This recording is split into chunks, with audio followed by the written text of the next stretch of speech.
panawagan ng taong bayan na kumilos ang gobyerno at Marcos resign niya yung panawagan sa rally ng O anong gagawin ng sundalo? Anong gusto nilang ipagawa sa sundalo?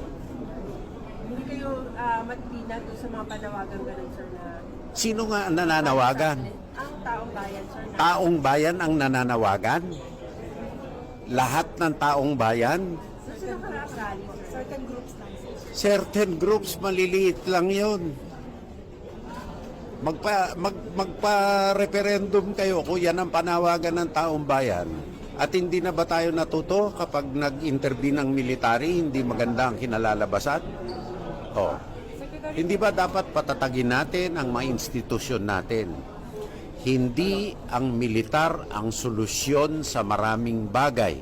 Magmula flood control hanggang korupsyon. Hindi militar ang solusyon. Ang solusyon ay pagpapatatag at papagtibay ng ating mga institusyon.